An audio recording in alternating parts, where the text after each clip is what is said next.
ஒரு சிறிய கிராமத்தில் அரவிந்த் என்ற சிறுவன் வாழ்ந்து வந்தான். அவன் மிகவும் புத்திசாலி. ஆனால் சில சமயங்களில் சிறிய விஷயங்களில் பொய் சொல்லும் பழக்கம் அவனுக்கு இருந்தது. சின்ன பொய்தான், இதனால் என்ன ஆகும் என்று அவன் எப்போதும் நினைப்பான். அரவிந்தின் அப்பா கிராமத்தில் மரப்பணியாளராக வேலை செய்தார். அவர் எப்போதும் அரவிந்திடம் ஒரு விஷயம் மட்டும் சொல்லிக்கொண்டே இருப்பார். உண்மை பேசுவதுதான் வாழ்க்கையில் பெரிய பலம். ஆனால் அரவிந்த் அதை பெரிதாக கவனிக்கவில்லை. ஒரு நாள் பள்ளியில் ஆசிரியர் மாணவர்களுக்கு ஓவியப் போட்டி அறிவித்தார். நாளை ஒவ்வொருவரும் தாங்கள் வரைந்த ஓவியத்தை கொண்டுவர வேண்டும் என்று ஆசிரியர் கூறினார். போட்டியில் முதல் பரிசு ஒரு அழகான புத்தகத் தொகுப்பு. அரவிந்த் வீட்டுக்கு வந்ததும் ஓவியம் வரைய முயன்றான். ஆனால் அவனுக்கு ஓவியம் சரியாக வரவில்லை. அவன் நண்பன் விஜய் மிகவும் அழகாக ஓவியம் வரைவான். விஜய் வரைந்த ஓவியத்தை நான் எடுத்து சென்றால் யாருக்கும் தெரியாது என்று அரவிந்த் நினைத்தான். அடுத்த நாள் காலை விஜய் தனது ஓவியத்தை பையில் வைத்து விளையாடச் சென்றபோது அரவிந்த் அதை எடுத்து தனது பையில் வைத்துக் கொண்டான். பள்ளிக்குச் சென்றபோது அவன் அந்த ஓவியத்தை ஆசிரியரிடம் கொடுத்தான். போட்டி முடிந்தபின் ஆசிரியர் முடிவுகளை அறிவித்தார். இந்த ஆண்டின் முதல் பரிசு அரவிந்துக்கு என்று கூறினார். அனைவரும் கைதட்டினர். ஆனால் அரவிந்தின் மனதில் மகிழ்ச்சி இல்லை.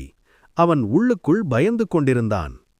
அதே நேரத்தில் விஜய் கவலையுடன் ஆசிரியரிடம் வந்து, மிஸ், நான் நேற்று வரைந்த ஓவியம் என் பையில் இல்லை, யாரோ எடுத்துவிட்டார்கள் என்று சொன்னான்.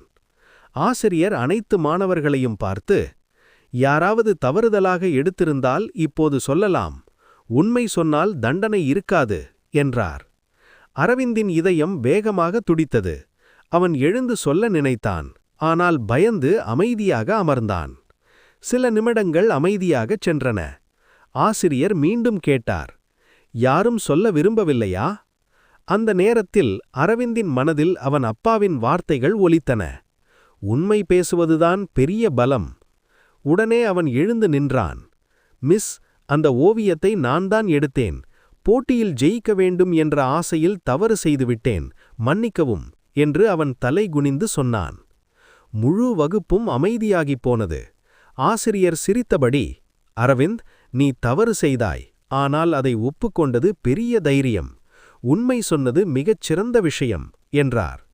பிறகு அவன் விஜயை அழைத்து, இந்த பரிசு உண்மையில் உனக்கே சேர்ந்தது என்று புத்தகத் தொகுப்பை கொடுத்தார்.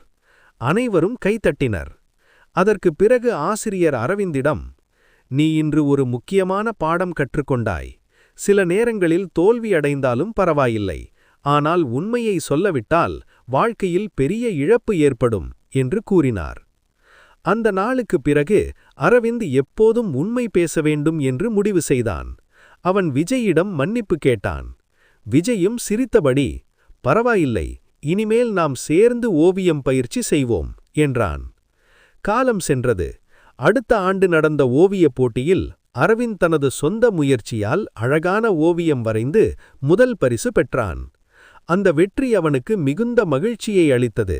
ஏனெனில் அது அவன் நேர்மையான உழைப்பின் பலன். அவன் அப்போது நினைத்தான், அந்த நாள் நான் உண்மையை சொல்லவில்லை என்றால் இன்றைக்கு இந்த மகிழ்ச்சி எனக்கு கிடைக்காது. அந்த நாளிலிருந்து அரவிந்த் கிராமத்தில் உண்மையான அரவிந்த் என்று அனைவராலும் பாராட்டப்பட்டான். கதை நெறி: உண்மை பேசுவது சில நேரங்களில் கஷ்டமாக இருந்தாலும் அது எப்போதும் நம்மை வெற்றிக்கே கொண்டு செல்லும்.